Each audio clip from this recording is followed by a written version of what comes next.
ചെലവുകൾ, മണി chain, network marketing, തേക്ക് മാഞ്ചിയൻ ആട് പോലുള്ള കാര്യങ്ങൾ, ബസേർ, ഇവിടെ തന്നെ വളരെയധികം നടന്നിരുന്ന നാനോ എക്സൽ, ഇങ്ങനെയൊക്കെയുള്ള എല്ലാ കാര്യങ്ങളുടെയും വിളനിലാണ് നമ്മളെപ്പോലുള്ള സാധാരണക്കാരുള്ള പ്രവാസികൾ. ഇതിനൊക്കെ കേരളം എന്ന് പറഞ്ഞാൽ ഏറ്റവും സമർത്ഥരാണെന്ന് അവകാശപ്പെടുന്ന നമ്മളാണ് ഇതിനൊക്കെ വളരെ എളുപ്പത്തിൽ ഇരയാവുന്നത് എന്നും നമ്മൾ മനസ്സിലാക്കേണ്ടതാണ്. അതിനു പുറമെ മറ്റൊരു തരത്തിൽ ചിലവ് വരുന്നുണ്ട്. നമ്മളൊക്കെ നാട്ടിൽ ചെന്ന് കഴിഞ്ഞാൽ നമ്മുടെ ബന്ധുക്കളും മിത്രങ്ങളും സുഹൃത്തുക്കളും സാമൂഹിക പ്രവർത്തകരും രാഷ്ട്രീയ നേതാക്കന്മാരും എല്ലാവരും കൂടി ഇൻഷുറൻസ് ഏജൻറ്റിനായിട്ട് വരും. വന്നു കഴിഞ്ഞാൽ നമ്മളിപ്പോൾ ഇവിടെയൊക്കെ ജീവിക്കുമ്പോൾ സാധാരണ സാറ് എന്ന് എല്ലാവരെയും വിളിക്കാറുണ്ട്. അങ്ങനെയുള്ള വിളിച്ച് നാവ് തഴപ്പിച്ച നമ്മളുടെ മുമ്പിൽ ഒരു ഇൻഷുറൻസ് ഏജൻറ്റ് വന്ന് ഹോൾസെയിലായിട്ട് 4 സാറങ്ങ് തട്ടിവിടുമ്പോൾ നമ്മൾ അതിൽ വീഴുകയാണ്. എന്നിട്ട് പറയും, സാറ് ആരെ മുമ്പിൽ വെച്ചാൽ പറയുന്നത്? നാട്ടിലെ പൗരപ്രമാണി അല്ലെങ്കിൽ രാഷ്ട്രീയ നേതാവ് ഇവരെ മുമ്പിൽ പറയും, സാറിന് 1,00,000 റുപ്യയുടെ പോളിസി എടുക്കാൻ എന്താ ബുദ്ധിമുട്ട്, ഇതൊന്നങ്ങ് എടുക്കുക എന്ന് പറഞ്ഞാൽ ഈ സാറ് ഇവിടുന്ന് ചെന്ന സാറ് അപ്പോൾ അതെന്താ ചെയ്യേണ്ടതെന്നാണ് ചോദിക്കുക. ഈ കടലാസിലൊന്ന് ഒപ്പിട്ട് തന്നാൽ മതി എന്ന് പറയും. അങ്ങനെ ഒപ്പിട്ട് കൊടുക്കും. ഇങ്ങനെ തിരിച്ചു വരുമ്പോൾ ഇത് എങ്ങനെ അടക്കേണ്ടത്, കൊല്ലത്തിന് ഒരിക്കൽ അടച്ചാൽ മതി എന്നാണ് നമ്മളോട് പറയുക. ഇവിടെ വന്ന് 6 മാസം കഴിയുമ്പോൾ കാണാം എഴുത്ത് വരുന്നു, 2ാമത്തെ അടവിന് സമയമായി. ആ 1,00,000 കൊടുത്തത് തന്നെ കുറേ ബുദ്ധിമുട്ടിയിട്ടായിരിക്കും. അങ്ങനത്തെ ആളോട് 2ാമത് 1,00,000 കൂടെ അടക്കാൻ വേണ്ടിയിട്ട് നോട്ടീസ് വന്നാലാണ് മനസ്സിലാവണത് ഇങ്ങനുള്ളൊരു ബാധ്യത ആയിട്ടാണ് ഞാൻ വന്നതെന്ന്. അങ്ങനെ അടക്കാതിരിക്കും, നഷ്ടപ്പെട്ടു പോകും. അതുപോലെ തന്നെ ലൈഫ് ഇൻഷുറൻസിലും, ഇൻഷുറൻസ് ലിങ്ക്ഡ് പ്ലാനുകളിൽ, ലൈഫ് ഇൻഷുറൻസിൽ, ഇതിലെല്ലാം ഇങ്ങനെ ധാരാളം വ്യക്തികൾ. പിന്നെ അതിനും പുറമെ ഇവിടെ സാധാരണ സംഭവിക്കാറുള്ളതാണ്, അൺഅക്കമ്പനീഡ് ആയിട്ട് ഇവിടുന്ന് പാർസൽ അയക്കും നാട്ടിലേക്ക് സാധനങ്ങൾ. ഈ നാട്ടിലേക്ക് സാധനങ്ങൾ അയച്ചു കഴിഞ്ഞ് എന്താ ചെയ്യുന്നത് നമുക്ക് തന്നെ അറിയില്ല. ഇതിങ്ങനെ കുറേ സാധനം കിട്ടിക്കഴിഞ്ഞാൽ, കുറച്ച് ബന്ധുക്കളുണ്ട് ഒക്കെ അങ്ങനെ വിതരണം ചെയ്ത് കഴിഞ്ഞാൽ അടുത്ത മാസമോ 2 മാസമോ കഴിഞ്ഞ് 2ാമത്തെ പാർസൽ വരുമ്പോഴേക്കും അവിടെ ഒന്നും ഉണ്ടാവില്ല, മുഴുവൻ തീർന്നു കാണും. അതിനും പുറമെ ഞാൻ സാധാരണ യാത്ര ചെയ്യുക പ്രിയപ്പെട്ട എയർലൈനായിട്ടുള്ള എയർ അറേബ്യയിലാണ് ഞാൻ യാത്ര ചെയ്യുക. അത് ചെയ്യുമ്പോൾ കാണാം നമ്മുടെ സഹോദരങ്ങളൊക്കെ ഇങ്ങനെ അഡീഷണൽ കുറേ പൈസയൊക്കെ കൊടുത്ത് 5 കിലോ 10 കിലോ കൊടുത്തിട്ട് ഇങ്ങനെ പോകണം. അപ്പോൾ ഞാനങ്ങനെ ഇരിക്കുമ്പോൾ ചോദിക്കും, എന്താണ് നിങ്ങൾ കൊടുത്തത്, എന്തിനത് കൊടുത്തത്? അത് മക്കൾക്ക് കുറച്ച് സാധനം മേടിച്ചതാണ്. എവിടുന്ന് മേടിച്ച, എന്ത് സാധനമാണ്? 10-20 മേടിച്ച കുറച്ച് സാധനങ്ങളായിരുന്നു സാറേ എന്ന് പറയുന്നത്. 10-20 മേടിക്കുന്നത് 10 ദിർഹവും 20 ദിർഹവും വിലയുള്ള കുറേ സാധനങ്ങൾ കുട്ടികൾക്ക് മേടിച്ചുകൊണ്ട് പോവുകയാണ്. 1 കിലോ വരും 10 ദിർഹത്തിന് അവിടുന്ന് മേടിച്ച ഒരു സാധനത്തിൻ്റെ വില, തൂക്കം 1 കിലോ ഉണ്ടാവും, 10 ദിർഹേ വില ഉണ്ടാവുള്ളൂ. അതിന് എയർ അറേബ്യക്ക് കൊടുക്കുന്നത് എത്രയാണ്? 34. അപ്പോൾ അതിൻ്റെ വില എത്രയായി? 44. പിന്നെ പാൽപ്പൊടി മേടിച്ചുകൊണ്ടു പോകും, 2.5 കിലോയുടെ പാൽപ്പൊടി. അതിന് എത്ര 80 റുപ്യ വില ഉണ്ടെങ്കിൽ അതിനെത്രയായി? 60, ഒരു 70-80 ദിർഹം അത് വന്നു. ഇതൊക്കെ നോക്കിക്കഴിഞ്ഞാൽ അതിൻ്റെ ടോട്ടൽ വില ഉണ്ടെങ്കിൽ നാട്ടിൽ കൊണ്ട് ഒരു പശുക്കുട്ടിനെ മേടിച്ചിട്ട് വീട്ടിൽ കെട്ടാൻ പറ്റും. പക്ഷേ നമ്മളിതൊക്കെ ചെയ്യും, ഇങ്ങനെ പൈസ കുറേ പോകും. അപ്പോൾ ഇതൊക്കെ നമ്മൾ നിയന്ത്രിക്കേണ്ട കാര്യങ്ങളാണ്. അതുപോലെ തന്നെ ധാരാളം ആളുകൾക്ക്, നമുക്കൊക്കെ നമ്മളെ ബ്ലഡിൽ കുറച്ച് ബിസിനസ് ഉണ്ട്. ആരെങ്കിലും വരികയാണ്, ഞാൻ ഒരു ബിസിനസ് തുടങ്ങുന്നുണ്ട്, കുറച്ച് പൈസ തന്നാൽ അതിന് ലാഭം തരാമെന്നൊക്കെ പറഞ്ഞാൽ ആദ്യം തന്നെ അയാൾ ബിസിനസ് തുടങ്ങുന്ന ആളൊരു സ്നേഹിതനായി അങ്ങ് മാറും. ആ സ്നേഹിതൻ എന്ന് പറഞ്ഞാൽ അങ്ങനെ ഒട്ടി അങ്ങനെ ഈച്ചയും തേനും തമ്മിലുള്ള ബന്ധമായിരിക്കും പിന്നെ ഉണ്ടാവുക. അങ്ങനെ അങ്ങ് അടുത്ത് കഴിഞ്ഞാൽ പേരെന്നെ മറന്നു പോകും സ്നേഹിതൻ്റെ. ചോദിച്ച പൈസ മാത്രം കൊടുക്കും, രേഖ ഒന്നും ഉണ്ടാവില്ല. ഇങ്ങനെ ബിസിനസ് തുടങ്ങും. അടുത്തതിടെ ദുബൈയിൽ നിന്നൊരു ലേഡി എന്നെ വിളിച്ചിരുന്നു, സാറേ ഞങ്ങളൊരു കച്ചവടത്തിന് കുറച്ച് പൈസ ഇറക്കി, എന്നിട്ട് ഇപ്പം അയാളെ അഡ്രസ്സ് കാണില്ല. അപ്പോൾ എന്താണ് പ്രശ്നം? അയാൾ നല്ലൊരു മനുഷ്യനായിരുന്നു. എന്താണ് അയാളെ പേര്? അയാളുടെ പാൻ കാർഡിലുള്ളതാണ്. അയാളുടെ പാൻ കാർഡിലുള്ളതാണ്. അപ്പോൾ അതെന്താണ്? അത് ഇങ്ങനെയാണ് പേര്. അഡ്രസ്സുണ്ടോ? അഡ്രസ്സൊന്നുമില്ല. പിന്നെ എങ്ങനെ നിങ്ങൾ പൈസ കൊടുത്തു? അല്ല, അത് വലിയ സ്നേഹമായപ്പോൾ ഞങ്ങളങ്ങ് കൊടുത്തതാണ്. ആകെയുള്ള പ്രൂഫ് പാൻ കാർഡിൻ്റെ ഒരു ഫോട്ടോ കോപ്പി കൊടുത്തിട്ടുണ്ട്, ഇതാണ് ഇവരുടെ കയ്യിലുള്ള പ്രൂഫ്. ഇതിപ്പോൾ ഒരു ഒറ്റപ്പെട്ട സംഭവമല്ല, എത്രയോ ആളുകൾ ഇങ്ങനെ ചെയ്യുന്നു. അവസാനം ഇതിൻ്റെ ഏറ്റവും കൂടുതൽ നടന്നിട്ടുള്ള അബുദാബിയിലാണ്. ഏറ്റവും കൂടുതൽ ഇത്തരം സംഭവങ്ങൾ നടത്തിയിട്ടുള്ള അബുദാബിയിലാണ്. അപ്പോൾ ഇതൊക്കെ സൂക്ഷിക്കുക. എപ്പോഴും എന്ത് ചെയ്യുമ്പോഴും പ്രോപ്പറായിട്ട് രേഖ ഉണ്ടാവുക. കച്ചവടത്തിലാണെങ്കിൽ കച്ചവടത്തിൽ പ്രോപ്പർ പങ്കാളിത്തം ഉണ്ടോ എന്ന് നോക്കുക. അങ്ങനെയൊക്കെ ചെയ്തിട്ട് വേണം ചെയ്യാൻ. സിഗരറ്റ് വലിക്കുന്ന സഹോദരങ്ങളൊന്ന് കാണണമല്ലോ. നേരത്തെ കൈ ഉയർത്തിയിട്ടുണ്ടായിരുന്നു. എവിടെ അവരൊക്കെ? അടുത്തുള്ളവരെ അവരെ ഒന്ന് എഴുന്നേറ്റ് നിർത്തിക്കുക. ഞാൻ നേരത്തെ പറഞ്ഞിരുന്നു, അടുത്തുള്ളവരവരെ ശ്രദ്ധിക്കാൻ പറഞ്ഞിരുന്നു. ആരൊക്കെ ഉണ്ടായിരുന്നു സിഗരറ്റ് വലിക്കുന്നവര്? എവിടെ പോയി? സിഗരറ്റ് വലിക്കുന്നവരെവിടെ പോയി?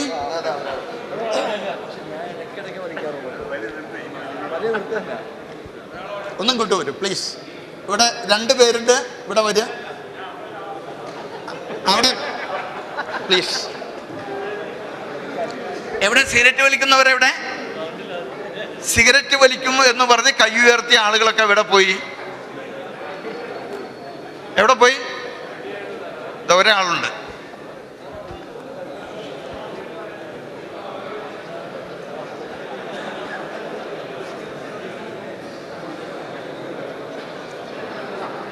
എന്താ പേര്? ഷംസുദ്ദീൻ. എൻ്റെ പേര് തന്നെയാണ്. സിഗരറ്റ് തൊടാത്ത ഒരു ഷംസുദ്ദീൻ്റെ അടുത്ത് സിഗരറ്റ് വലിക്കുന്ന വേറൊരു ഷംസുദ്ദീൻ. ഞാൻ താങ്കളെ വിളിപ്പിച്ചത് എന്താണെന്നറിയോ? കഴിഞ്ഞ ഡിസംബറിൽ ഇവിടെ തിരുവനന്തപുരത്ത് റീജിയണൽ ക്യാൻസർ സെൻ്ററിൽ എൻ്റെ ഒരു ബന്ധുവിൻ്റെ ചികിത്സയ്ക്ക് വേണ്ടിയിട്ട് പോയിരുന്നു. അവിടെ കണ്ട ചില അനുഭവങ്ങൾ താങ്കളുമായിട്ട് പങ്കുവെക്കാനാണ്. 1000-ൽ പരം ക്യാൻസർ രോഗങ്ങളുണ്ടെന്നാണ്. ഈ 1000-ൽ പരം ക്യാൻസർ രോഗം ഉണ്ടെങ്കിലും 39% പുരുഷന്മാർക്ക് വരുന്ന ക്യാൻസർ രോഗവും സിഗരറ്റ് വലി കൊണ്ടാണ്. അപ്പോൾ അവിടെ സംഭവിച്ചുള്ള കാര്യം എന്ന് പറഞ്ഞാൽ സിഗരറ്റ് വലി കൊണ്ട് പ്രത്യേകിച്ചും ഗൾഫിൽ നിന്ന് വന്ന ധാരാളം ആളുകൾ രോഗികളായിട്ട് അവിടെ വരുന്നുണ്ട്. അങ്ങനെ വന്നു കഴിഞ്ഞ ആളുകൾക്ക് 1-2 മാസത്തെ ചികിത്സ കഴിഞ്ഞാൽ അവരുടെ കയ്യിലുള്ള പൈസ മുഴുവൻ നഷ്ടപ്പെടും. ഭീമമായ ചിലവാണ് വരുന്നത്. നഷ്ടപ്പെടുകയും പിന്നെ ചികിത്സിക്കാൻ പറ്റാത്ത അവസ്ഥ വരികയും ചെയ്യും. ഈ അസുഖം ഒരു കുടുംബത്തിൽ വന്നു കഴിഞ്ഞാൽ ആ കുടുംബത്തിൻ്റെ മൊത്തത്തിലുള്ള സ്ട്രക്ചർ അങ്ങ് തകരും. അപ്പം നമ്മൾ സിഗരറ്റ് വലിക്കുമ്പോൾ യഥാർത്ഥത്തിൽ ഇത്രയും ഭീകരമായ ഒരു രോഗത്തെ വില കൊടുത്ത് വാങ്ങിക്കുകയാണ് നമ്മൾ ചെയ്യുന്നത്.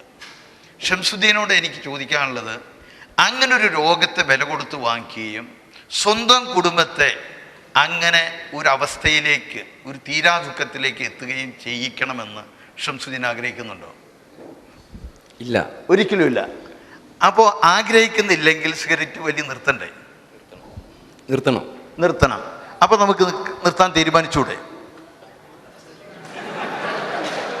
ഞാൻ ചോദിക്കുന്നത്, അങ്ങനെ ഒരു അസുഖം വരാനും ആ അസുഖം വരികയെ വഴി നമ്മുടെ കുടുംബത്തിന് ഒരു തീരാദുഃഖം ഉണ്ടാവാനും ആഗ്രഹിക്കുന്നുണ്ടോ എന്നാണ് എൻ്റെ ചോദ്യം. അതില്ലെങ്കിൽ അതിന് പ്രതിവിധി എന്താണ്? നിർത്തുക തന്നെ. അപ്പോൾ അതിന് തീരുമാനിക്കല്ലേ? ഇത് നിർത്തുവാൻ വേണ്ടി അഹ്ലിയ ഹോസ്പിറ്റലിൽ പോയിട്ട് ലേസർ ട്രീറ്റ്മെൻറ്റ് ചെയ്ത ആളാണ്. എന്നിട്ട് 600 ദിർഹം പോയി എന്നല്ലാതെ നിന്നിട്ട്. അപ്പോൾ ഇപ്പോൾ ഒരു തീരുമാനം എടുത്താൽ, എൻ്റെ ഒരു അനുഭവം പറഞ്ഞു, ഞാൻ മറ്റൊരു കാര്യം കൂടെ പറഞ്ഞു തരികയാണ്. എത്ര സിഗരറ്റ് വലിക്കും ഒരു ദിവസം? 30 സിഗരറ്റ്, 1.5 പാക്കറ്റ് സിഗരറ്റ് വലിക്കും. എത്ര ദർഹം വരും ഇതിന്? ഏകദേശം എത്ര ദർഹം വരും? 6 ദർഹം. അപ്പോൾ 180 ദർഹം ഒരു മാസം വരും.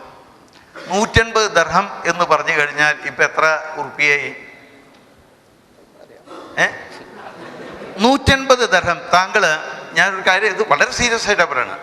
സിഗരറ്റ് വലി നിർത്തുകയും ഓരോ ദിവസവും ആ 6 ദർഹം ഒരു പെട്ടിയിലിടുകയും അങ്ങനെ കിട്ടുന്ന 180 ദർഹം താങ്കൾ ഇൻവെസ്റ്റ്മെൻറ്റ് ചെയ്യുകയും ചെയ്തു കഴിഞ്ഞാൽ 10 വർഷം അങ്ങനെ ചെയ്തു കഴിഞ്ഞാൽ താങ്കൾ നാട്ടിലേക്ക് പോയി കഴിഞ്ഞാൽ ഏകദേശം ഞാൻ പറയുന്നത് ഒരു 5000 ഉറുപ്പിക 10 വർഷം കഴിഞ്ഞ് പോയി കഴിഞ്ഞാൽ 5000 ഉറുപ്പിക താങ്കളുടെ ചെലവുകൾക്ക് മന്ത്ലി കിട്ടുന്ന സാഹചര്യം ഞാൻ ഉണ്ടാക്കി തരാം. സിഗരറ്റ് വലി നിർത്തിയോടുകൂടി കുടുംബത്തിന് രക്ഷ കിട്ടുന്നു, താങ്കൾക്ക് രക്ഷ കിട്ടുന്നു, അതിനു പുറമെ ഇങ്ങനൊരു അവസരം ഉണ്ടാക്കി തരാം, എങ്കിൽ എന്ത് ചെയ്യും?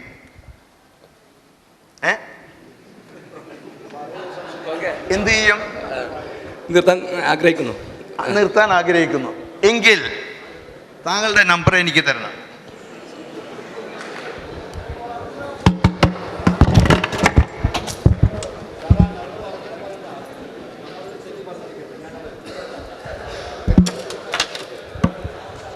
നമ്പർ ഒന്ന് നോട്ട് ചെയ്യാം. അദ്ദേഹത്തിൻ്റെ ഷംസുദ്ദീൻ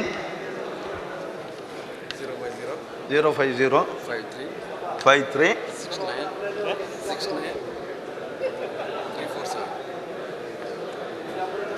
ഷംസുദ്ദീൻ, ഞാൻ ഇടയ്ക്കിടയ്ക്ക് വിളിക്കും. സിഗരറ്റ് വലി എവിടെ എത്തിയെന്ന് ഞാൻ ചോദിക്കും. താങ്കൾക്ക് നിർത്താൻ സാധിക്കും. ഫാമിലി ഇവിടെ ഉണ്ടോ? ഇല്ല. താങ്കൾക്ക് നിർത്താൻ സാധിക്കും. കാരണം ഇത് താങ്കളെക്കാൾ വലിയ സിഗരറ്റ് വലിക്കാരൊക്കെ നിർത്തിയിട്ടുണ്ട്. പക്ഷെ താങ്കൾ ഓർക്കേണ്ടത്, താങ്കളുടെ മനസ്സിനെ സ്ഥിരമായിട്ട് താങ്കൾ ചിന്തിക്കേണ്ടത്, ഞാൻ സിഗരറ്റ് വലിക്കുമ്പോൾ ഞാൻ രോഗത്തെ സ്വയം സ്വീകരിക്കുകയാണ്, അതിൻ്റെ പ്രത്യാഘാതങ്ങൾ ഇതൊക്കെയാണ് എന്ന് ഓർത്തിട്ടുണ്ടെങ്കിൽ കയ്യിലെടുത്ത സിഗരറ്റ് വലിച്ചു കളയും. കേട്ടോ? അതുകൊണ്ട് നമുക്കൊരു പ്രതിജ്ഞ ചെയ്യാം. ഞാൻ സിഗരറ്റ് വലി നിർത്തും. അല്ല, ഞാൻ അങ്ങനെ പോലെ ഞാൻ ഇതുവരെ ഒരു സിഗരറ്റ് വലി സ്വഭാവമുള്ള വ്യക്തിയായിരുന്നു. ഇന്ന് ഈ നിമിഷം മുതൽ സിഗരറ്റ് വലി പരിപൂർണമായി ഉപേക്ഷിക്കുവാൻ ഈ സദസ്സിനെ സാക്ഷിയായി പ്രതിജ്ഞ ചെയ്യുന്നു. അള്ളാഹു അതിന് തൗഫീഖ് ചെയ്യട്ടെ. സിഗരറ്റ് വലിച്ചെറിയാം. സിഗരറ്റ് കയ്യിലുണ്ടോ? ആ സിഗരറ്റ് ഇവിടെ കയ്യിലില്ലല്ലോ. Okay thank you.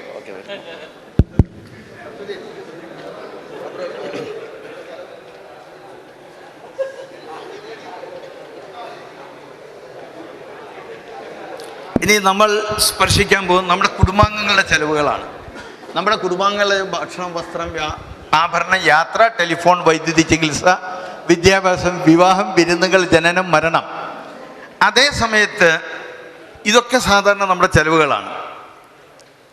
പലപ്പോഴും ചെലവുകളെ പറ്റി പറയുന്ന സന്ദർഭത്തിൽ ചില സുഹൃത്തുക്കൾ എൻ്റെ ചെലവിൽ പ്രധാന പങ്കും വരുന്നത് എൻ്റെ മാതാപിതാക്കൾക്ക് വേണ്ടിയാണെന്ന് പറയാറുണ്ട്.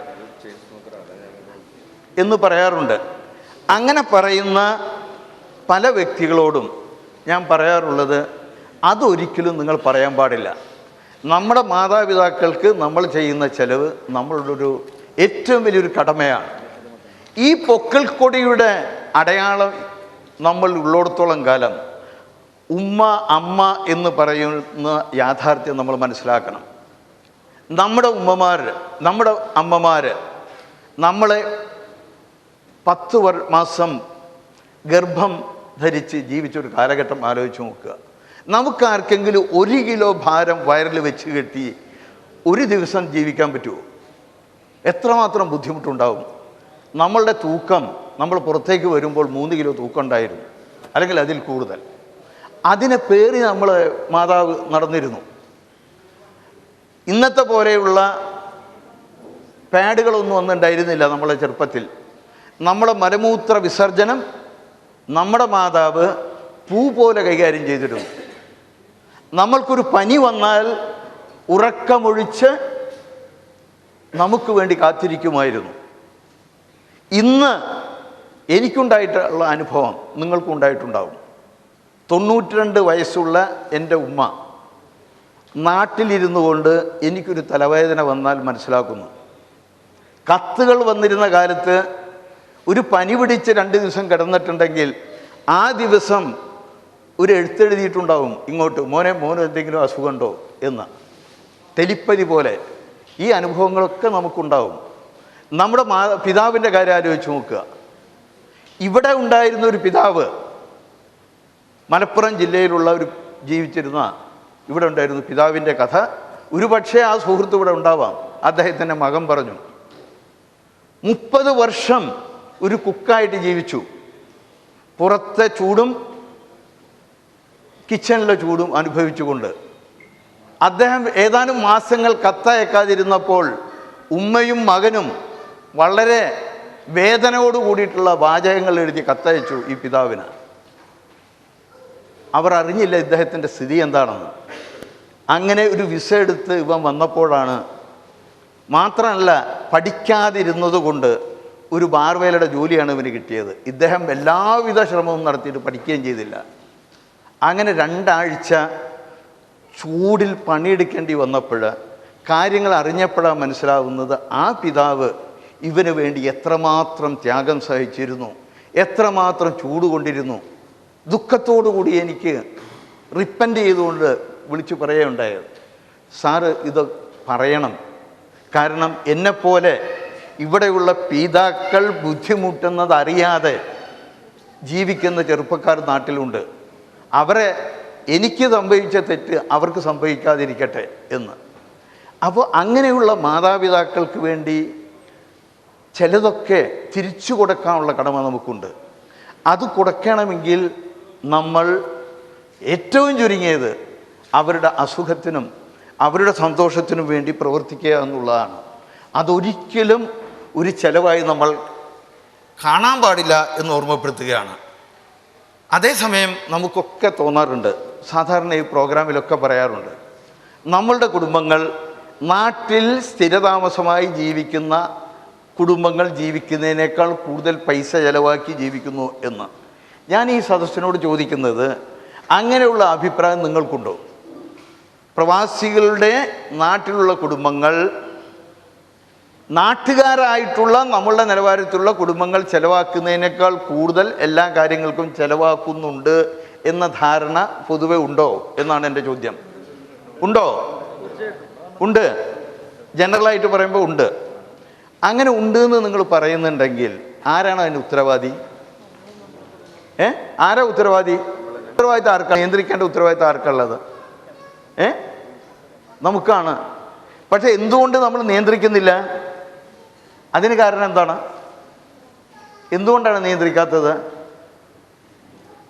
ഇത് നമ്മൾ അറിഞ്ഞിരിക്കെ അതിനെ നിയന്ത്രിക്കേണ്ട ഉത്തരവാദിത്തം നമുക്കല്ലേ? പക്ഷെ ഒരു പരിധി വരെ എന്ന് പറഞ്ഞാൽ ബന്ധങ്ങൾക്ക് ഈ ബന്ധങ്ങളുടെ ഊഷ്മളത നഷ്ടപ്പെടുന്ന ഒരു പേടി പൊതുവെ ഗൾഫ് പ്രവാസികൾക്ക് ഉണ്ട് എന്ന് വിശ്വസിക്കുന്നു. എന്താ പേര്? ഉമ്മർ. ഉമ്മറിന്റെ അഭിപ്രായം കുടുംബങ്ങളുമായിട്ടുള്ള ബന്ധത്തിന്റെ ഊഷ്മളത നഷ്ടപ്പെടുമെന്നുള്ള ഭയം കൊണ്ടാണ് അത് മനസ്സിലാക്കിയിട്ട് തിരുത്താൻ ശ്രമിക്കാത്തത്. മറ്റാർക്കെങ്കിലും എന്തെങ്കിലും അഭിപ്രായം ഉണ്ടാവും? എന്തുകൊണ്ടാണ് നിങ്ങൾ അങ്ങനെയുള്ള അനുഭവം മനസ്സിലാക്കിയിട്ട് പ്രതികരിക്കാത്തത്? ആർക്കെങ്കിലും അഭിപ്രായം ഉണ്ടോ? ആർക്കെങ്കിലും അഭിപ്രായം ഉണ്ടോ? എന്താണ് പേര്? മുഹമ്മദ് ബഷീർ. മുഹമ്മദ് ബഷീർ. മറ്റുള്ളവർ നമ്മളിൽ നിന്ന് പ്രതീക്ഷിക്കുകയാണ്, അപ്പോൾ നമ്മൾ അതിനുവേണ്ടി കുറച്ച് ചെലവാക്കണം, അല്ലെങ്കിൽ അവർ സഹായം ചോദിക്കുകയാണ്. ഇങ്ങനെയുള്ള അല്ല, ഞാനിപ്പോൾ താങ്കളിൽ നിന്ന് 1000 ദർഹം പ്രതീക്ഷിച്ചാൽ താങ്കൾ എനിക്ക് തരുമോ? അവരും പ്രതീക്ഷിക്കുകയാണ് എന്തെങ്കിലും സഹായം. അങ്ങനെ അതല്ല ചോദിക്കുന്നത്. അവർ പ്രതീക്ഷിക്കുമ്പോൾ താങ്കളെ കയ്യിൽ ഇല്ലാത്ത താങ്കൾ ഉണ്ടാക്കി കൊടുക്കും. എങ്ങനെ ഉണ്ടാക്കി കൊടുക്കുക? ഈ പ്രോഗ്രാമിന്റെ ആദ്യ ഭാഗം മുതലുണ്ടായിരുന്നോ? അപ്പൊ പിന്നെ പറഞ്ഞിട്ട് കാര്യമില്ല. വേറെ ആർക്ക് എന്താ അഭിപ്രായം ഉള്ളത്? ഇവിടെ ആർക്കെങ്കിലും മറ്റഭിപ്രായങ്ങൾ വല്ലതും ഉണ്ടോ? എന്താ അഭിപ്രായം? നാട്ടിൽ ഇന്നത്തെ മൊത്തത്തിലുള്ള വ്യവസ്ഥിതി, അവിടെ സാധാരണ കൂലിത്തൊഴിലാളികൾ വരെ ചെലവാക്കുന്നത് ആ ഒരു നിലയിലാണ്. 500 രൂപ കൂലി വാങ്ങുന്നവൻ നാട്ടിൽ ജീവിക്കുന്നത് ഇവിടുത്തെ ഗൾഫുകാരൻ്റെ കുടുംബം കൂടി ജീവിക്കുന്നതായിരിക്കും. അപ്പോൾ നാട്ടിലുള്ള ഇന്നത്തെ വ്യവസ്ഥിതി, നാട് ഓടുമ്പോൾ നാടുകൾ ഓടുക, വളരെയധികം നിവൃത്തിയില്ലാതെ വരും. അല്ല, കഞ്ചൂസല്ല. നാളെ അങ്ങനൊക്കെ ചെയ്തിട്ട് നേരത്തെ നമ്മൾ സംസാരിച്ചൊരു വിഷയം ഉണ്ടല്ലോ, വെറും കൈയോടെ തിരിച്ചു പോയാൽ എന്താണ് സംഭവിക്കുക എന്നുള്ളത്, അത് ചിന്തിക്കുന്നുണ്ടോ? അപ്പോൾ അതാണ് ഈ ചെലവാക്കേണ്ട സാഹചര്യം വരുന്നതാണ്. അതല്ല, അത് മനസ്സിലായി. പക്ഷേ അതിൻ്റെ പിന്നീടുണ്ടാവുന്ന പ്രത്യാഘാതം എന്താണെന്ന് നമ്മൾ മനസ്സിലാക്കുന്നുണ്ടോ? ഓരോ കാര്യങ്ങളും ആ പ്രത്യാഘാതം മനസ്സിലാക്കാത്തതാണ് നമ്മുടെ പ്രശ്നം. ഞാൻ എപ്പോഴും ചിന്തിക്കുന്ന കാര്യമാണ്, ജൂൺ ജൂലൈ മാസങ്ങളിൽ നമ്മുടെ കുടുംബത്തെ കഴിയുന്നവർ കുടുംബത്തെ ഒന്ന് ഇവിടെ കൊണ്ടുവന്ന് കാണിച്ചു കൊടുക്കണം. ജൂൺ ജൂലൈ മാസങ്ങളിൽ കുടുംബത്തെ ഒന്ന് ഗൾഫ് കാണിച്ചു കൊടുക്കുക. എന്താ ഗൾഫ് എന്നുള്ള അറിയണമെന്നുണ്ടെങ്കിൽ ഇവിടുത്തെ ആൾക്കാരുടെ ജോലി, ഇവിടുത്തെ സൗകര്യം ഒക്കെ ആ 2 മാസം വന്നാൽ ഒരു വിസിറ്റിംഗ് വന്നിട്ട് കാണിച്ചു കൊടുത്താൽ അവർ ഇതിനെപ്പറ്റി പഠിക്കും. എല്ലാത്തവർക്കും ഇതിനെപ്പറ്റി അറിയുന്നില്ല. റഷീദ് അലി പറഞ്ഞത് വളരെ ഫലവത്ത്. ഞാൻ പറയുന്നൊരു കാര്യം അദ്ദേഹം പറഞ്ഞതാണ്. ഞാൻ സാധാരണ പറയാറുള്ളത്, നമ്മളൊക്കെ പ്രത്യേകിച്ചും ഈ ബാച്ചിലേഴ്സായിട്ട് ഇവിടെ ജീവിക്കുന്ന ആളുകൾ നമ്മളുടെ കുടുംബത്തെ ഭാര്യയെ ഒരു 3 മാസത്തേക്ക് വിസിറ്റിങ്ങിന് കൊണ്ടുവന്ന് നമ്മൾ സാധാരണ ജീവിക്കുന്നത് പോലുള്ളൊരു ജീവിതം അവരെ കാണിച്ചു കൊടുക്കുക. പലരും ഇങ്ങനെ കൊണ്ടുവരാറുണ്ട്. കൊണ്ടുവന്നു കഴിഞ്ഞാൽ ഒരു കാറ് റെൻറ്റിനെടുക്കും, ഏതെങ്കിലും ഒരു സുഹൃത്ത് നാട്ടിൽ പോയാൽ വലിയ സൗകര്യമുള്ള ഒരു റൂമിൽ താമസിപ്പിക്കും. അങ്ങനെ അവർക്കൊരു മിഥ്യാധാരണ ഉണ്ടാക്കി കൊടുക്കാറാണ് പലരും ചെയ്യാറ്. അതിന് പകരം നമ്മളുടെ യഥാർത്ഥ ചിത്രം അവരെ ധരിപ്പിച്ചു കൊടുക്കുകയാണെങ്കിൽ നമ്മൾ അതിനു വേണ്ടി ചെലവാക്കുന്നത് ഒരു ചെലവല്ല, അത് വലിയ ഒരു നിക്ഷേപമായിരിക്കും എന്നാണ് ഞാൻ എപ്പോഴും പറയാറുള്ളത്. സമ്പാദ്യം എന്താണ്? എന്താണ് സമ്പാദ്യം? ചെലവ് കഴിച്ച് ബാക്കി വരുന്നതാണ് സമ്പാദ്യം. ചെലവ് കഴിച്ച് ബാക്കി വരുന്നതാണ് സമ്പാദ്യം.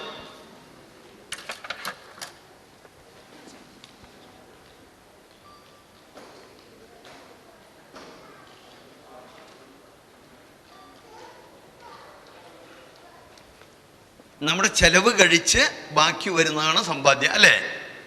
ചെലവ് കഴിച്ച് ബാക്കി വരുന്നതല്ലേ സമ്പാദ്യം? ഒന്ന് ഉറക്കെ പറയാം.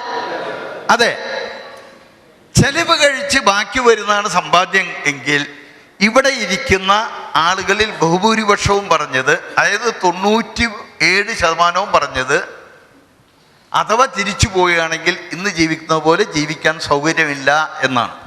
അതിൻ്റെ അർത്ഥം ചെലവ് കഴിച്ച് ബാക്കി വരാത്തത് കൊണ്ട് സമ്പാദിക്കാൻ പറ്റുന്നില്ല എന്നൊരവസ്ഥയാണ്, അല്ലേ? ഇവിടെ ബഹുഭൂരിപക്ഷം ആളുകളും പറഞ്ഞതല്ലേ. ഈ പ്രോഗ്രാമിൻ്റെ ആദ്യത്തിൽ 3% ആളുകൾ മാത്രമാണ് നാട്ടിലേക്ക് തിരിച്ചു പോയാൽ ജീവിക്കാനുള്ള സാമ്പത്തിക സൗകര്യങ്ങളുണ്ട് എന്ന് പറഞ്ഞത്. എന്ന് പറഞ്ഞാൽ 3% ആളുകൾക്ക് മാത്രമാണ് അവർക്ക് കിട്ടുന്ന വരുമാനത്തിൽ നിന്ന് എന്തെങ്കിലും കാര്യമായി സമ്പാദിക്കുകയും തിരിച്ചു ചെന്നാൽ ഇന്ന് കിട്ടുന്നത് പോലൊരു വരുമാനം കിട്ടാനുള്ള സാഹചര്യം ഉണ്ടാക്കുവാനും സാധിച്ചിട്ടുള്ളത് എന്നാണ്. അപ്പോൾ എൻ്റെ സുഹൃത്ത് ഇപ്പോൾ പറഞ്ഞതുപോലെ ചെലവ് കഴിച്ച് ബാക്കി വരുന്നതാണ് സമ്പാദ്യം എന്നിരിക്കെ ഇവിടെ എത്ര പേർക്ക് ചെലവ് കഴിച്ച് സമ്പാദിക്കുവാൻ വേണ്ടി ബാക്കി വരുന്നുണ്ട് എന്നാണ് എൻ്റെ ചോദ്യം. ചെലവ് കഴിച്ച് സമ്പാദിക്കുന്നവർ എത്ര പേരുണ്ട്? ആ സമ്പാദിക്കുന്നവർ ഒന്ന് കൈ ഉയർത്തിയട്ടെ.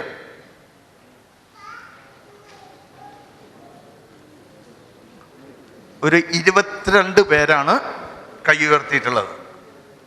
അതായത് ഇപ്പോൾ ഏകദേശം 500 പേരുണ്ടാവുമോ? 500 പേരിൽ 22 പേര് കൈ ഉയർത്തിയിട്ടുണ്ടെങ്കിൽ 1000 പേരിൽ 44, 4%, ഏകദേശം 4%ആണ് കൈ ഉയർത്തിയിട്ടുള്ളത്. കണക്ക് വളരെ വ്യക്തമാണ്. നേരത്തെ നമ്മൾ പറഞ്ഞത് എത്രയാണ്? 3%. ഇപ്പോഴും അതിന് മാച്ച് ചെയ്യുന്ന അവസ്ഥയാണ് നമ്മൾ കണ്ടത്. ഇനി ഞാനൊരു നിർവചനം മാറ്റുകയാണ്. നമുക്ക് നിർവചനം മാറ്റാം. ഇപ്പം നേരത്തെ പറഞ്ഞത് എന്താണ്? ചെലവ് കഴിച്ച് ബാക്കി വരുന്നതാണ് സമ്പാദ്യം. സമ്പാദിച്ച് കഴിഞ്ഞതിന് ശേഷം ചെലവ് ചെയ്യണമെങ്കിൽ സമ്പാദിക്കാൻ പറ്റുമോ? സമ്പാദ്യം മാറ്റിവെച്ചതിന് ശേഷം ചെലവ് ചെയ്യാൻ തീരുമാനിച്ചാൽ സമ്പാദിക്കാൻ പറ്റുമോ? ചോദ്യം നന്നായിട്ട് മനസ്സിലാക്കുക.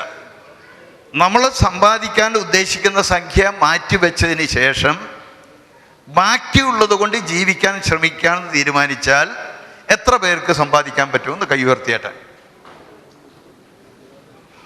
ഒന്നും കൂടെ ആവർത്തിക്കാം. നമ്മൾ കൈ ഉയർത്തുക. വീണ്ടും പറയാം, കൈ താഴ്ത്തരുത്. ഒരു 2 മിനിറ്റ്, ഞാൻ ഇത്ര നേരമില്ല നിങ്ങളുടെ മുമ്പിൽ നിൽക്കുന്നത്. ഒരു 2 മിനിറ്റ് എനിക്ക് വേണ്ടി കൈ ഉയർത്തി വെക്കൂ.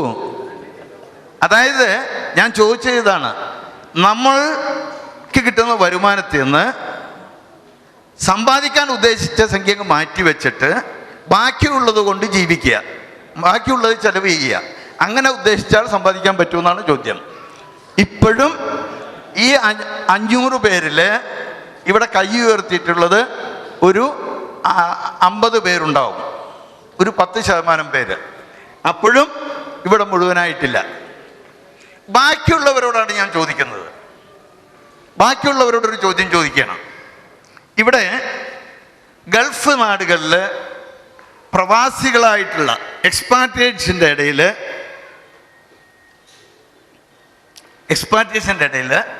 ടാക്സ് ഏർപ്പെടുത്തണമെന്ന് കുറേ കാലമായി പറഞ്ഞു കേൾക്കുന്നു.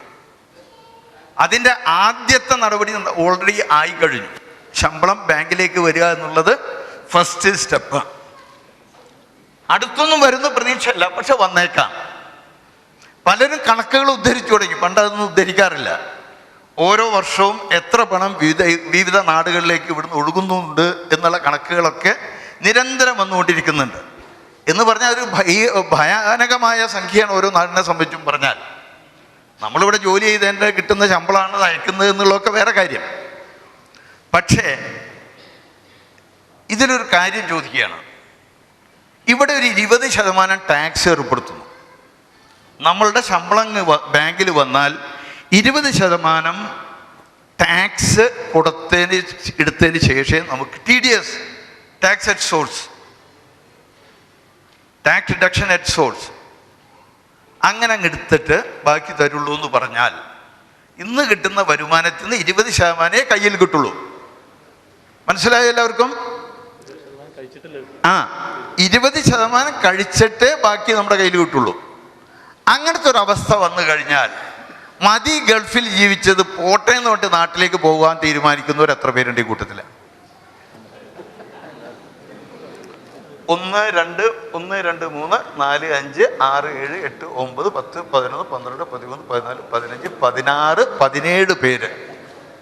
ഈ സദസ്സിൽ 17 പേര് എന്തു ചെയ്യും? നാട്ടിലേക്ക് തിരിച്ചു പോകും.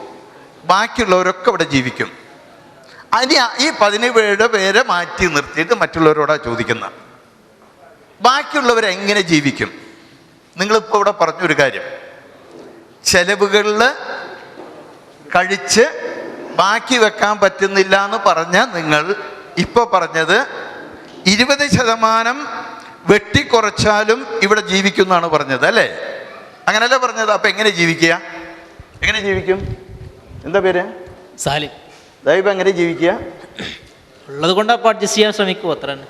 നിങ്ങളെ കുടുംബവും അതെ കുടുംബം അതിനോട് നമ്മളും അഡ്ജസ്റ്റ് ചെയ്ത് ജീവിക്കും.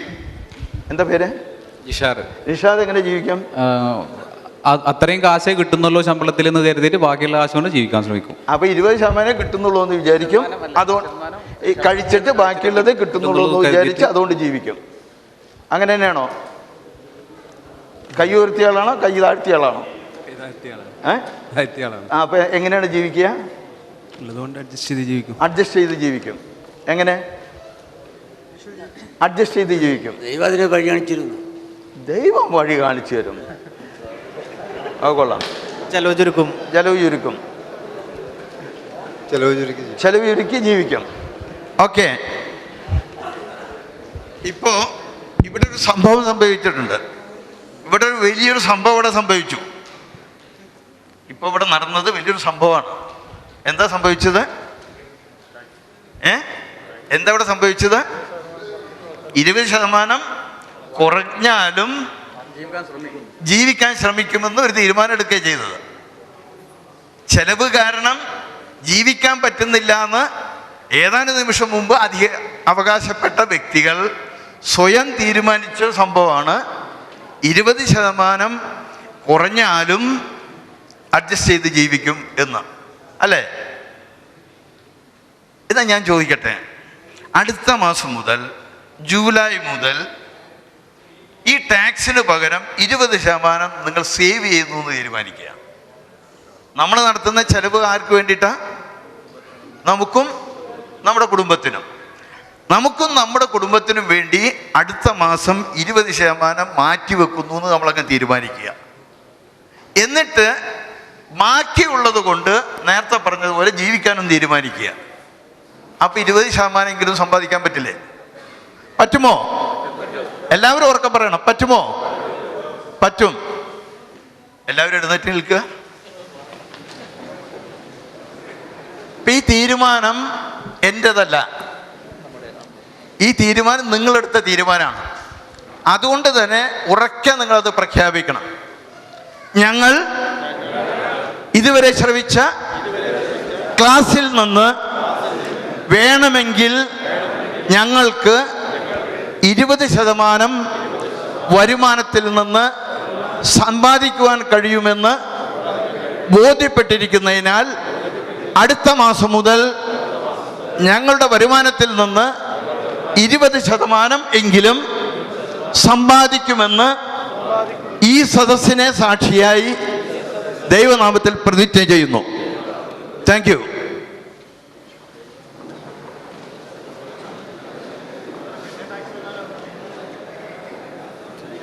അപ്പോൾ നമുക്ക് വീണ്ടും കൊടുക്കാം. അപ്പോൾ നമ്മളിവിടെ ഒരു സുപ്രധാനമായ തീരുമാനമാണ് എടുത്തിട്ടുള്ളത്. വീണ്ടും ഞാൻ ഓർമ്മപ്പെടുത്തുന്നത്, അമിതവ്യയം ചെയ്യരുത് എന്ന് പറഞ്ഞപ്പോൾ മിതവ്യയമായിരിക്കണം നമ്മൾ ചെയ്യേണ്ടത് എന്നും കൂടെ പറയുമ്പോൾ പിശുക്ക് പാടില്ല, അമിതമായതും ചെലവാക്കാൻ പാടില്ല, പിശുക്കും പാടില്ല. അപ്പോൾ മധ്യമാർഗം നമ്മൾ അവലംബിക്കണം. മധ്യമാർഗം അവലംബിക്കണമെങ്കിൽ ചില കാര്യങ്ങൾ നമ്മൾ ചെയ്യേണ്ടതുണ്ട്. ഇപ്പോൾ ഒരു സുഹൃത്ത് ഇവിടെ പറഞ്ഞു, അവിടെ ഇരിക്കുന്ന സുഹൃത്ത് പറഞ്ഞു, മറ്റുള്ളവർ പറയുന്നത് കേൾക്കുക, നമ്മുടെ സാമ്പത്തിക ശേഷിക്കനുസരിച്ച് മാത്രം ചെലവ് ചെയ്യുക. പ്രധാനമായിട്ട് ശ്രദ്ധിക്കേണ്ടതാണ്. മറ്റുള്ളവർ പലരും പറയും, അതൊക്കെ കേൾക്കുക, നമ്മുടെ സാമ്പത്തിക ശേഷിക്കനുസരിച്ച് നമ്മൾ ചെലവ് ചെയ്ത് ജീവിക്കാൻ ശ്രമിക്കുക. നമ്മൾ മറ്റുള്ളവർ എന്തു പറയുമെന്ന് കരുതി ഒന്നും ചെയ്യാതിരിക്കുക. നേരത്തെ ചിലർ പറഞ്ഞ അതാണ്. അല്ലെങ്കിൽ എന്താണ് ആളുകൾ പലരും പറയും എന്നുള്ളതാണ് നമ്മുടെ ഭയം. മറ്റുള്ളവർ എന്തു പറയുമെന്ന് ഭയന്നുകൊണ്ട് നമ്മളൊന്നും ചെയ്യാതിരിക്കുക. അതിനോടൊപ്പം ശ്രദ്ധിക്കേണ്ടത് മറ്റുള്ളവരെ അനുകരിക്കാതിരിക്കുക. പലപ്പോഴും നമ്മൾ വീട് വെക്കുന്നത് അയൽക്കാരനെ പോലെ, നമ്മുടെ ബന്ധുവിനെ പോലെ, ചിലപ്പോൾ നമ്മുടെ ഇവിടുത്തെ ഷെയ്ക്കിനെ പോലെയും വെക്കാൻ വേണ്ടിയിട്ട് നമ്മൾ ശ്രമിക്കാറുണ്ട്. ഇതാണ് ചെയ്യാറുള്ളത്. അതിന് പകരം ഞാനാണെന്ന് മനസ്സിലാക്കുക. ഒരു ഉദാഹരണം ഞാൻ പറഞ്ഞുതരാം. ഷാർജയിൽ എൻ്റെ ഒരു സുഹൃത്തിൻ്റെ ഒരു കച്ചവടമുണ്ട്. അദ്ദേഹത്തിൻ്റെ സ്പോൺസർ ഒരു ഷെയ്ക്കാണ്. അദ്ദേഹത്തിന് കുറേ കാറുകളുണ്ട്. ആ ഷെയ്ക്ക് ഇതിൻ്റെ പാർട്ട്ണറും കൂടിയാണ്. അപ്പോൾ അദ്ദേഹത്തിൻ്റെ 2 കാറുകൾ കമ്പനിയുടെ ഉപയോഗത്തിന് കൊടുത്തു. അപ്പോൾ ഈ കാറിൻ്റെ നമ്പർ 3 ഡിജിറ്റ് നമ്പറാണ്. അങ്ങനെ എൻ്റെ സുഹൃത്ത്, എൻ്റെ കച്ചവടക്കാരൻ ഉടമസ്ഥനാണ്. അദ്ദേഹം മറ്റൊരു ഓഫീസിൽ ചെയ്യുന്നു. അപ്പോൾ ഇന്ന ആളുണ്ടോയെന്ന് ചോദിച്ചപ്പോൾ ഓഫീസ് ബോയ് പോയിട്ട് അവിടുത്തെ മാനേജറോട് പറഞ്ഞു, ആ ഷെയ്ക്കിൻ്റെ ഡ്രൈവർ വന്നിട്ടുണ്ട്, ആ ഷെയ്ക്കിൻ്റെ ഡ്രൈവർ വന്നിട്ടുണ്ട് എന്ന് പറഞ്ഞു. ഇതിൽ ഒരു വലിയൊരു പാഠം അതിലുണ്ട്. നമ്മൾ മലയാളത്തിൽ ചൊല്ലുണ്ട്, കൊക്കായാലും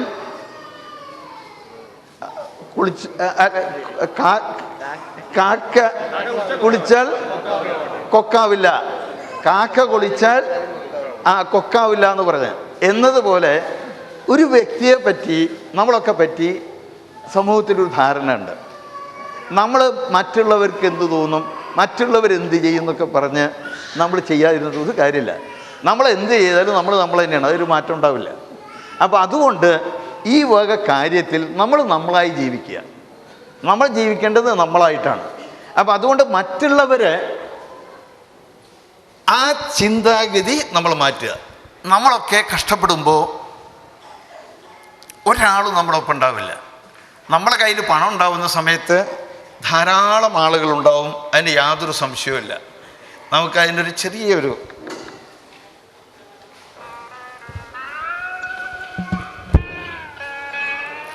ഈ പാട്ട് നിങ്ങൾക്കൊപ്പം പാടാം.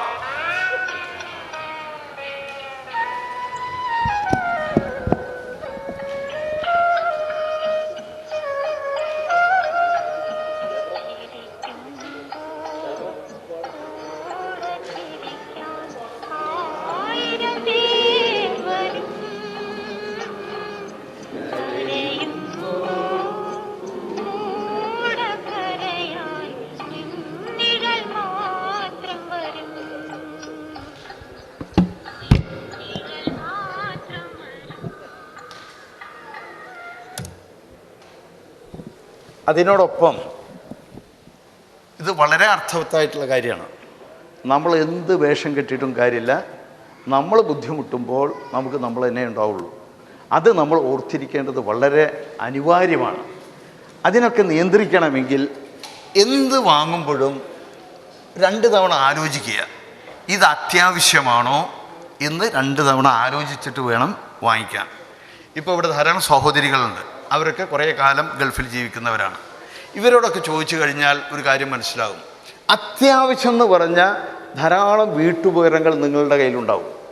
അത്യാവശ്യം എന്ന് ഉദ്ദേശിച്ച് അവർ വാങ്ങിയിട്ടുള്ള പലതും ഒരിക്കൽ പോലും ഉപയോഗിക്കാതെ ഇരിക്കുന്നുണ്ടാവും. ഇപ്പം നമ്മളൊക്കെ ധാരാളം വസ്ത്രം വാങ്ങിക്കുന്നവരാണ്. പലതരത്തിലുള്ള വസ്ത്രം നമുക്കുണ്ടാവും. മുഴുവൻ പണം കൊടുത്ത് മേടിച്ചതാണ്, ആരും വെറുതെ തന്നതല്ല. പക്ഷേ അതിൽ കുറേ എണ്ണം നമ്മൾ അപൂർവമായിട്ട് ഉപയോഗിക്കാറുള്ളൂ.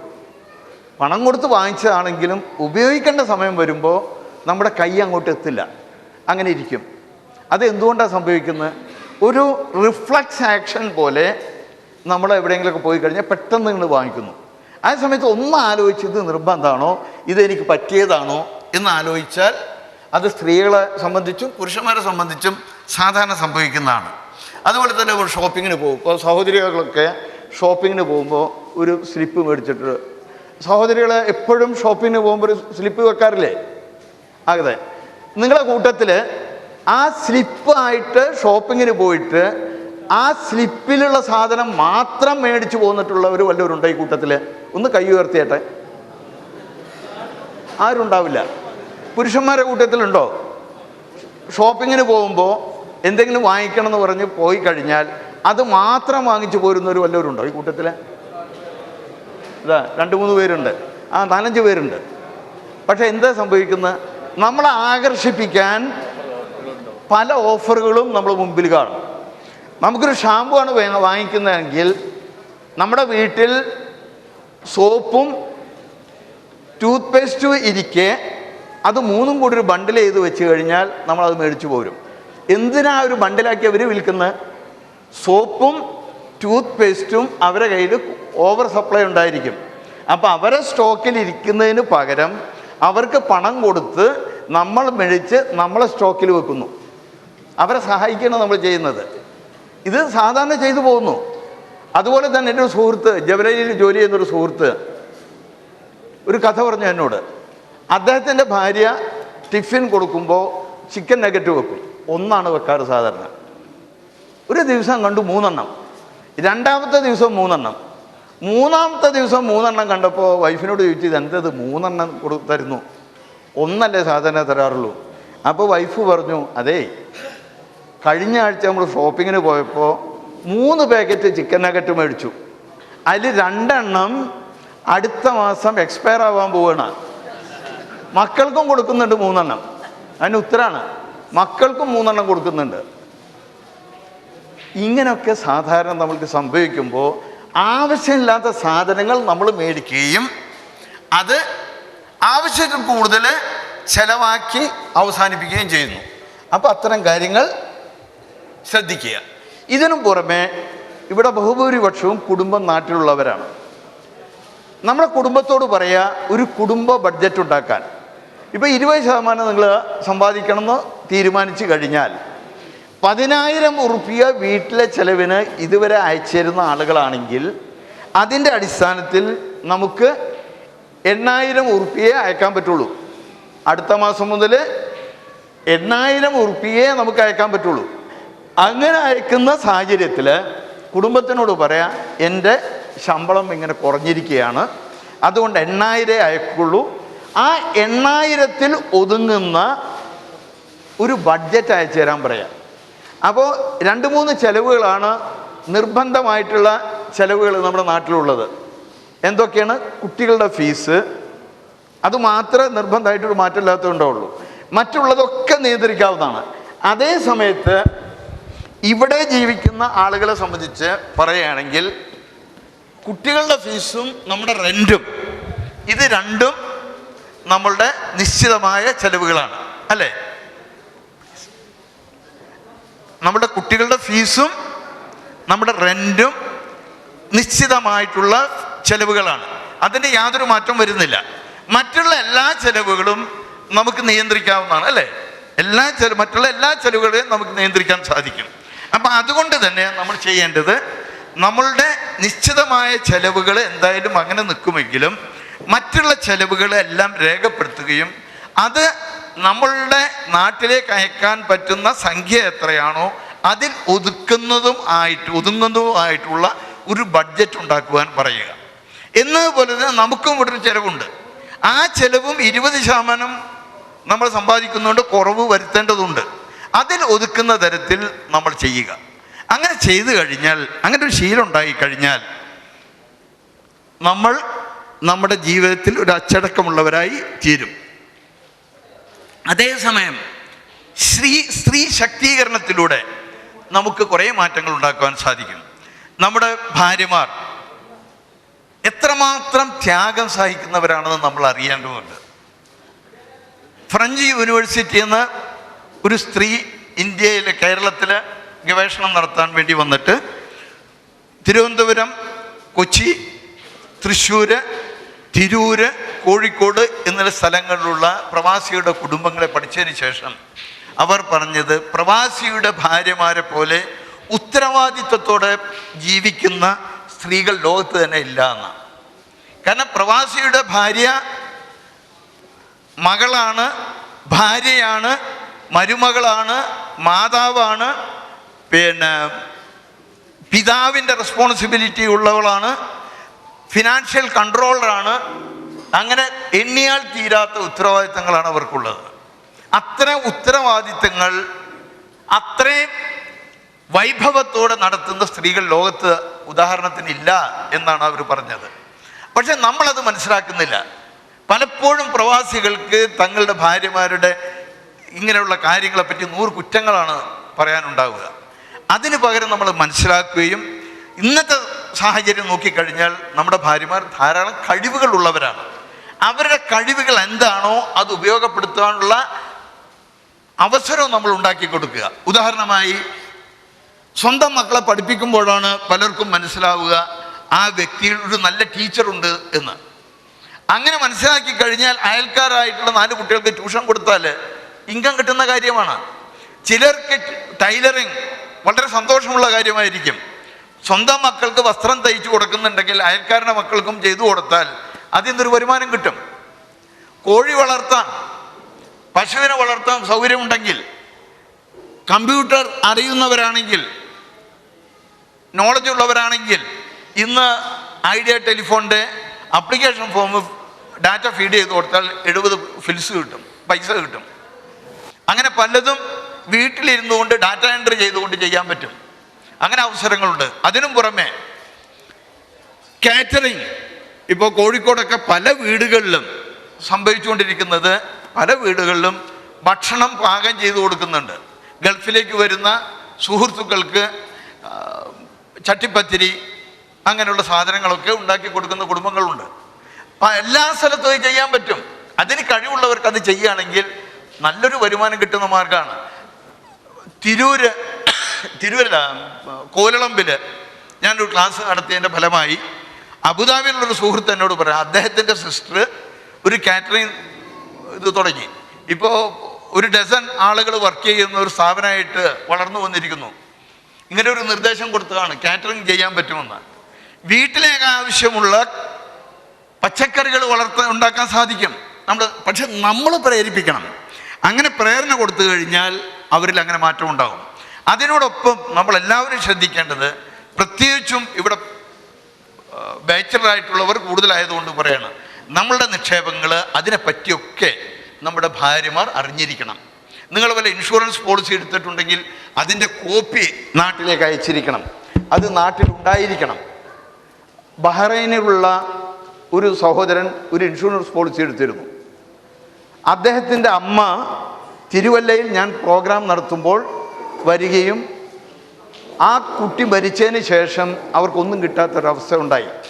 അതിൻ്റെ കാരണം പറഞ്ഞത്, ഈ പോളിസി എടുത്തുവെന്ന് അമ്മയെ അറിയിച്ചിരുന്നു, പക്ഷെ അതിൻ്റെ ഒരു രേഖയും അമ്മയ്ക്ക് കിട്ടിയിരുന്നില്ല. ബഹ്റൈനിലുള്ള ആർക്കും അങ്ങനെ ഒരു കാര്യം അറിയുകയും ചെയ്യില്ല. അങ്ങനെ മരിച്ചു കഴിഞ്ഞപ്പോൾ യാതൊരു പ്രതിഫലവും കിട്ടാത്ത അവസ്ഥ വന്നു. അതുകൊണ്ട് നമ്മൾ അങ്ങനെയൊക്കെ ചെയ്തിട്ടുണ്ടെങ്കിൽ അതിൻ്റെ കോപ്പി നമ്മുടെ കുടുംബത്തിൽ എത്തിയിരിക്കണം, കുടുംബം സൂക്ഷിച്ചു വെച്ചിരിക്കണം. അതുപോലെ തന്നെ നമ്മുടെ നോമിനിയായിട്ട് നമ്മളെ ഭാര്യയെ കൊടുത്തിരിക്കണം. ഇന്ത്യയിൽ 22,000 കോടി ഉറുപ്പികയുടെ ഫിക്സഡ് ഡെപ്പോസിറ്റ് തന്നെ ആളില്ലാതെ കിടപ്പുണ്ട്. കാരണം അതിൻ്റെ രേഖ കയ്യിലില്ലാത്തതുകൊണ്ട്. എനിക്ക് തന്നെ ഒരു കാര്യം അറിയാം. ഷാർജയിലുണ്ടായിരുന്ന ഒരു സുഹൃത്ത്, അദ്ദേഹം ഫിക്സഡ് ഡെപ്പോസിറ്റ് ചെയ്യുക, അതിൻ്റെ കടലാസ് പ്രത്യേക സാഹചര്യത്തിൽ കുടുംബത്തെ ഏൽപ്പിക്കാതെ ഇരുന്നു. 3 വർഷം കഴിഞ്ഞപ്പോൾ അദ്ദേഹം മരിച്ചു. അങ്ങനെ അദ്ദേഹത്തിൻ്റെ മകൻ ജീവിച്ചത് പരസഹായം കൊണ്ടായിരുന്നു, പഴയ സുഹൃത്തുക്കളുടെ സഹായം കൊണ്ടായിരുന്നു ആ കുട്ടി വളർന്നു വന്നത്. കാരണം ലക്ഷക്കണക്കിന് ഉറുപ്പികയുടെ ഫിക്സഡ് ഡെപ്പോസിറ്റ് ഉണ്ടായിട്ടും അതെവിടെയാണെന്ന് അറിയാത്ത അവസ്ഥ ഉണ്ടായി. അതിനോടൊപ്പം ശ്രദ്ധിക്കേണ്ട ഞാനൊരു കാര്യം കൂടെ ഓർമ്മപ്പെടുത്തുന്നു. നമ്മുടെ സമ്പത്ത് നമ്മുടെ പേരിൽ തന്നെ വെക്കണം. ആരാ